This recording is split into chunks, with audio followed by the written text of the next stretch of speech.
बातचीत करेंगे कि हमारे समाज में बहुत ऐसे लोग होते हैं जो कभी दूसरे को सफल होते देखते हैं तो उनके मन में यह बात आती है कि काश मैं भी सफल होता। यह बात प्रत्येक अच्छे बुरे लोगों के मन में आती रहती है। जब कभी भी हम दूसरों को सफल होते हुए देखते हैं या सफल व्यक्तियों को शिखर पर खड़ा देखते हैं तो हमारे मन में भी होता है कि काश हम भी वहाँ होते, हम भी मंत्री होते, हम भी अरबपति करोड़पति होते, हम भी एक अच्छे प्रोफेसर होते, व्यापारी होते। यह मन में होता है। लेकिन प्रश्न यह है कि आप हुए क्यों नहीं? उसके लिए हजार बहाना वो भले ही बना दे, लेकिन अपनी गलती पर जब आप विचार करेंगे, देखेंगे, तो आपको लगेगा कि इसी कारण से आप पिछड़ गए और कोई व्यक्ति आगे बढ़ गया।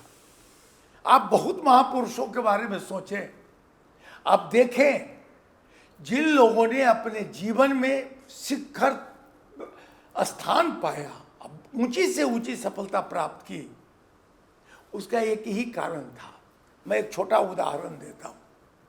एक बार किसी व्यक्ति ने सचिन तेंदुलकर से पूछा कि आपने अपने जीवन में इतनी बड़ी सफलता कैसे प्राप्त कर ली? तेंदुलकर ने बड़ा साधारण सा जवाब दिया। उन्होंने कहा कि जब से मेरा जन्म हुआ मैं थोड़ा होश संभाला, उस समय से मेरे मन में क्रिकेट के प्रति एक जुनून पैदा हो गया। लोगों को देखता था फील्ड में दौड़ते हुए तो मन में जुनून पैदा हो गया। बस इस जुनून को मैंने दोनों हाथ से पकड़ लिया और उसी जुनून में मैं सोता था, उसी जुनून में खाता था, उसी जुनून में मैं खेलता था, उसी जुनून में मैं मित्रों से बातचीत करता था, क्योंकि क्रिकेट के सिवा मैंने कुछ देखा ही नहीं, मुझे कुछ समझ में नहीं आया। यह तक तेंदुलकर की बात हुई। हम लोगों में से बहुत लोग ऐसे हैं जो काम तो सब करना चाहते हैं, शिखर पर सब जाना चाहते हैं, लेकिन किसी एक काम को साधना नहीं चाहते, समय नहीं देना चाहते हैं। इसलिए बहुत महत्वपूर्ण बात यह हो गई है कि तमाम नई पीढ़ी के लोगों को इस बात को ध्यान से सुनना चाहिए। और मैंने अपने जीवन में इतने वर्षों तक जो संघर्ष किया, मैंने जो अनुभव किया, मैं आपको बताता हूं। एक ही बात होती है, एके साधे सब सधे, सब साधे सब जाए। अगर आपने निश्चय कर लिया बचपन में कि मुझे लखपति बनना है, तो केवल पैसा की बात आप करते रहिए, व्यापार की बात करिए। चाहते हैं हम क्रिकेट खेलें तो केवल क्रिकेट की बात करिए। आप चाहते हैं फुटबॉलर हो जाए या नेता बने, प्रधानमंत्री, राष्ट्रपति बने, तो केवल राजनीति की बात करिए। मन को चारों तरफ दौड़ाने वाला व्यक्ति कहीं नहीं पहुंचता है, वो चारों तरफ दौड़ता रह जाता है। तो क्या आपने निश्चय कर लिया? अगर आपने निश्चय कर लिया है कि मुझे लखपति बनना है या डॉक्टर, इंजीनियर, नेता, प्रधानमंत्री, कुछ भी बन, एक बात बताइए, आप चाहते क्या है? आपने निश्चय करके बता दिया कि मुझे केवल इसी चीज में सफलता चाहिए। चलिए, मैं मान लेता हूं कि आपने एक निश्चय कर लिया। अब आपको सबसे महत्वपूर्ण बात क्या है कि आप अपने समय का बंटवारा कर दीजिए। आपके पास 24 घंटा का समय परमात्मा ने दिया है, आपको भी दिया, गरीबों को भी दिया, या प्रधानमंत्री को भी दिया, राष्ट्रपति को भी दिया, एक भिखारी को भी दिया। ठीक उतना ही, एक सेकंड ना आगे ना पीछे। अब आपको यही देख लेना है कि इस 24 घंटे को आप बांटते कैसे हैं। या प्लानिंग की बात मैं कर रहा हूं, क्योंकि आपने देखा होगा सड़क बनती है या बड़ा बड़ा पुल को कोई बनाता है तो उसके लिए एक योजना बनती है, एक प्लानिंग बनती है। पुल बनाने के लिए प्लानिंग है, सड़क बनाने के लिए, मॉल बनाने के लिए, सिनेमा हॉल बनाने के लिए, चंद्रमा पर जाने के लिए मंगल ग्रह पर जाने के लिए प्लानिंग बनती है। आपने प्लानिंग किया, अगर आपने प्लानिंग कर लिया तो बड़ी अच्छी बात है। और अगर आपसे प्लानिंग नहीं हो रहा है तो किसी एक्सपर्ट से राय लीजिए। मकान बनाते समय आपके पास लाखों करोड़ों रुपया है, लेकिन किसके पास जाते हैं? एक इंजीनियर के पास जाते हैं, एक्सपर्ट के पास। वह नक्शा बना के देता है, और नक्शा बनाने के बाद आप उस पर काम करने वाला कोई दूसरा होता है, पैसा दूसरे का लगता है, नक्शा कोई बनाता है, एक्सिक्यूट कोई करता है। अगर आपने यह सोच लिया है कि मैंने अपना नक्शा बनवा लिया, मैंने प्लानिंग एक्सिक्यूटिंग जो अथॉरिटी है उनको नियुक्त कर लिया अपने जीवन में, और तब काम प्रारंभ किया, तो आप निश्चित रूप से सफलता के शिखर पर पहुंचेंगे।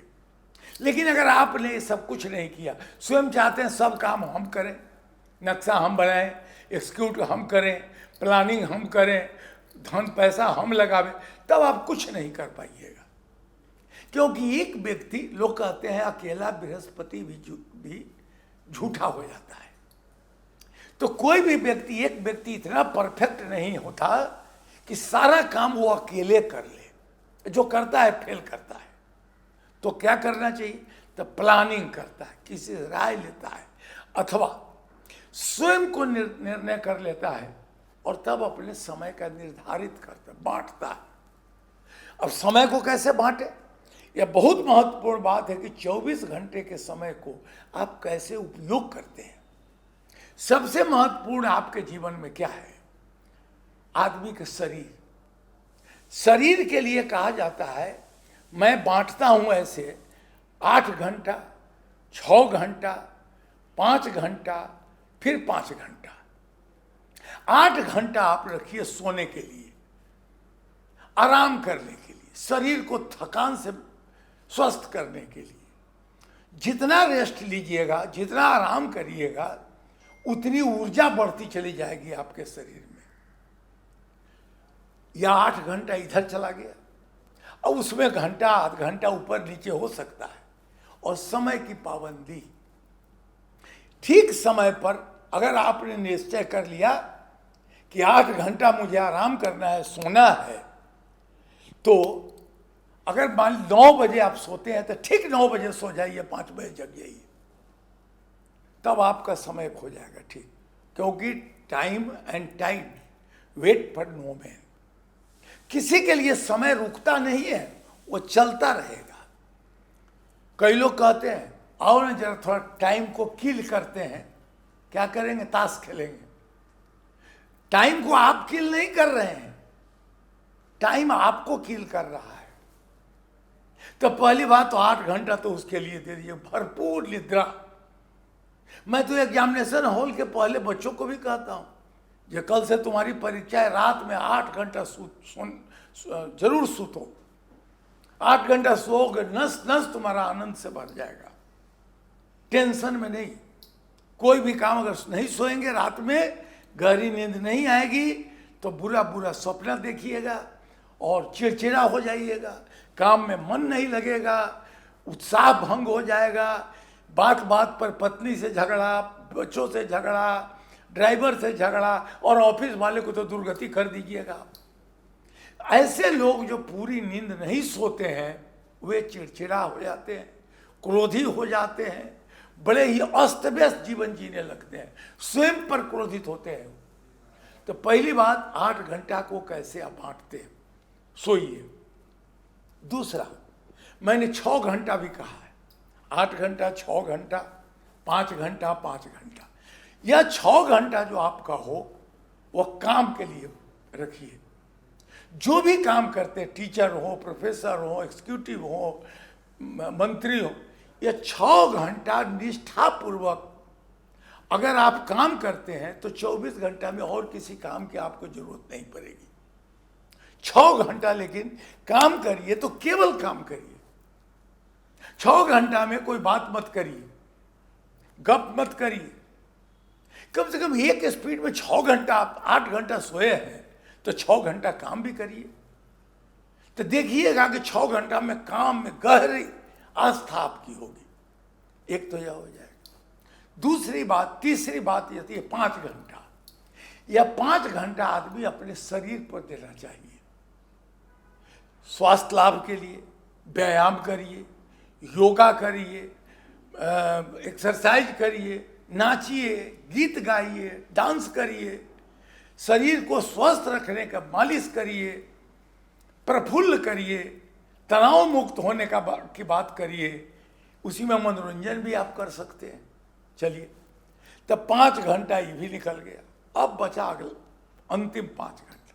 वह 5 घंटा मैं आपको कहता हूँ कि अपने बच्चों के साथ, परिवार के साथ 5 घंटा का समय दीजिए, रिलैक्स हो जाइए। इसीलिए मैंने 8 घंटा सोने के लिए दिया, 6 घंटा काम को दिया, 5 घंटा अपने शरीर की रक्षा के लिए, क्योंकि शरीर बहुत महत्वपूर्ण है। आप अपनी सुविधा, ये तो मेरा समय बांटा हुआ है, लेकिन आपको अपनी सुविधा के अनुसार भी रूटीन बना लेना चाहिए। एक बात और मैं निवेदन करूंगा, आप जब सिनेमा देखते हैं तो ऐसा नहीं कि 8 घंटा सिनेमा देखते रह जाए। सोए हैं तो 15 घंटा सो गए, काम कर रहे हैं तो 12 के 2 बजे रात तक काम कर रहे हैं। यह इस तरह का लाइफ टिकता नहीं है मार्केट में। कुछ दिन में वो लाइफ ढल जाएगा, गिर जाएगा, नीचे चला आएगा, मीटर नीचे आ जाएगा। इसलिए मैंने कहा कि मकान बनाते समय अगर पूरा सीमेंट का बोरिया उझील दीजिए एक दीवार में, तो ऐसा नहीं कि मकान मजबूत हो जाएगा, वो बिगड़ जाएगा। ठीक वही बात है, कोई डॉक्टर कह दे कि आप पौष्टिक भोजन करिए, तो इसका मतलब नहीं कि दुनिया के सारा विटामिन के इंजेक्शन ले ले, टेबलेट ले ले, सब एक ही दिन खा ले, तब हमारा शरीर काम नहीं किया। बैलेंस कहते हैं, संतुलन, आहार व्यवहार निद्रा सब कुछ में संतुलन लाइए। आपका ये अब 24 घंटा का समय देखते देखते बीतेगा, पता भी नहीं चलेगा, किसी काम में थकान नहीं होगी। आदमी थकता क्यों? अधिक कोई काम कर लिया, खेलने गए 10 घंटा खेल गए, सिनेमा देखने गए, एक्सरसाइज करने गए तो साल भर पर एक दिन 4 घंटा 6 घंटे एक्सरसाइज कर लिए, सोने गए। एक अस्त व्यस्त है, मेजर्ड लाइफ नहीं होना चाहिए। तो इतनी बात तो हम लोगों को दिमाग में रख लेनी चाहिए कि अपने समय को बांट लो, आप अपनी सुविधा अनुसार बांटो। मैंने अपनी सुविधा आपको परामर्श दिया, आप अपनी सुविधा अनुसार समय को बांटिए। चलिए, अगर समय आपका बट गया तो इसका मतलब है कि आप सिस्टम में आ गए। आपका रूटीन, आपके रहन सहन, खाना, और सबसे दिक्कत क्या हो रही है कि खाने के समय को लोग बड़ा दुरुपयोग करते हैं। कभी 2 बजे रात में खा लिए, कभी 7 बजे खा लिए। मैंने सुना सिनेमा में कोई एक्टर है बड़ा नामी, उसके बारे में लोग कहते हैं कि 7 बजे वो खाना खा लेता है और बड़ा फर्स्ट क्लास स्लिम है, इतना काम कर रहा है वो। क्योंकि 7 बजे खाता है तो आपके पेट को थोड़ा डाइजेशन करने में सुविधा होती है। क्योंकि अस्त व्यस्त भोजन करिएगा, अनाप शनाप होटल में जाकर खाइएगा, ये भगवान का भला हो। कि देखिए कि लॉकडाउन में आपने देखा होगा सारे ही ऐसे 2 बजे खाने वाले लोगों का रूटीन गलत हो गया। अब परिवार में लोग रोटी खा, और मैंने अभी इसके पहले एक और एपिसोड दिया था कि क्या सतयुग आ रहा है। आप एक बात मिला के देखिए, सतयुग आ रहा है कि नहीं, हमको कोई कह दे कैसे सतयुग आ रहा है। आपने कभी देखा बासी खाना खाते हुए किसी को सड़क पर हाथ में प्लेट लेकर, वह धूल धुक्कड़ वाली वो पिज़्ज़ा बर्गर और पता नहीं किसी को देखा? सारे लोग घर में गर्म रोटी खा रहे हैं, यह सतयुग का पहला लक्षण है। और किसी को देखा परिवार में 2 बजे रात तक भटकते हुए, सड़क पर दौड़ते हुए, वह सिनेमा, बीड़ी, सिगरेट देखा? नहीं। तो सतयुग का दूसरा लक्षण है। तीसरा, जस छीना झपटी, मार काट, अनाचार, दुराचार, व्यभिचार, सुना कोई अखबार में? सतयुग का सबसे महत्वपूर्ण लक्षण यही है कि परिवार में इतना ही शांति हो गई, सारी बहू बेटियां, परिवार के लोग आनंद से, बच्चे सुरक्षित। और सबसे महत्वपूर्ण जो कल सतयुग आने का है कि हमारे बच्चे और बुजुर्ग अब सांस ले पा रहे हैं, प्रदूषण खत्म। लोग कहते थे कि दिल्ली, बम्बे, कलकत्ता में सांस लेना मुश्किल हो गया, बुजुर्ग लोगों को सांस नहीं ले पा रहे थे। आप जाकर देखिए ना, प्रदूषण किधर चला गया, खोजिए कहाँ चला गया। वही समय, वही जमीन, वही मिट्टी, वही हवा, वही सूर्य, प्रदूषण किधर है? खोजिए, टॉर्च लेके नहीं मिलेगा। जाके गंगा मैया से पूछिए, गंगा मैया प्रदूषण किधर है? गंगा मैया कहे कि मुझे पता नहीं, मैं तो शुद्ध हूं, आज भी पीने लायक पानी है वहां। गंगा मैया से पूछ लीजिए, शहरों में पूछ लीजिए, सड़कों पर पूछ लीजिए। आप कितनी शांति से दौड़ रहे हैं, सड़कों पर जा रहे हैं, आप जाइए। यह सब सतयुग का लक्षण आ गया है। बशर्ते अगर हमने इन तमाम चीजों को पकड़ के रखा तो सतयुग रहेगा। अगर फिर लात मार दिया, फिर हुड़दंग शुरू कर दिया, फिर पिज्जा, बर्गर और यह कल्चर शुरू हो गई, आज बड़ी निष्ठापूर्वक मैं कह सकता हूं कि जिन लोगों ने शिकायत कभी की थी कि पेट खराब रहता है, आप देखें उनका किसी का पेट खराब नहीं है। क्यों? सब्जी रोटी भात खाते हैं, वो पिज्जा बर्गर नहीं खाते। और वह देखिए आंख पर चश्मा उतर गया लोगों को। तो यह स्थिति है। पहली बात, अपने को संयमित करो, इस वातावरण को बना के रखो। अब अंत में मैं आपको एक बात और बता देना चाहता हूं कि अपने समय का बंटवारा अगर आप कर लेंगे तो जिस प्रकार आप करोड़पति हैं, लेकिन करोड़पति होते हुए भी आपने अपने धन का अपव्यय शुरू कर दिया। धन सबके पास है, एक व्यक्ति होता है सही दिशा में खर्च करना। खर्च जरूर करो, लेकिन सही दिशा में खर्च करो। धन खर्च करने के लिए होता है, संग्रह के लिए नहीं होता है, लेकिन सही दिशा में। जैसे नदी बहती है, गंगा किनारे आप चले जाइए, नदी बह रही है, बहुत बढ़िया से बह रही है, उससे सिंचाई भी हो रही है, लोग पानी भी पी रहा है, सब काम हो रहा है। लेकिन उसी गंगा के किनारे को तोड़ ताड़ कर दीजिए चारों तरफ, तब पानी अस्त व्यस्त होकर बहेगा, तब पानी कहीं नहीं पहुंचेगा, वह भटक जाएगा। हमारी भी स्थिति वही है कि जो व्यक्ति प्लानिंग जानता है। अब क्यों जाते हैं? अभी एक तो हवा बही है MBA की। मेरे पास, मैं जब गुड़गांव आश्रम में था तो एक सज्जन पहुंचे, उन्होंने कहा कि महाराज जी, मैं चाहता हूं कि आपके फिनांस को मैं बैलेंस कर दूं, सिस्टम में ला दूं, ये कैसे आपको खर्च करना चाहिए। हमने कहा कि आप तो महान पुरुष हैं भाई, आप अगर इतना कर सकते हैं जो आप सिस्टम में ला दीजिए, हमारे आश्रम में जो कुछ भी धन है, पैसा, उसका उपयोग कर दीजिए, ये तो बहुत अच्छी बात। अच्छा एक बात बताइए, मैंने उनसे पूछा, हम कि भाई साहब एक बात बताइए, जब मेरे फिनांस को आप बैलेंस कर रहे हैं, MBA करके आप आए हैं बिजनेस मैनेजमेंट, तो बिजनेस, इसका मतलब कि आप तो लाइफ मैनेजमेंट भी जानते होइएगा। आपको लाइफ को मैनेजमेंट करने आता है क्या? क्या आपको खाने आता है, सोने आता है, बैठने आता है, मित्रों से बात करने आता है, परिवार में रह के शांति से रहने आता है? उन्होंने कहा कि उसकी पढ़ाई मैंने नहीं पढ़ी। तो मैंने कहा उसकी पढ़ाई हम लोग बताते हैं।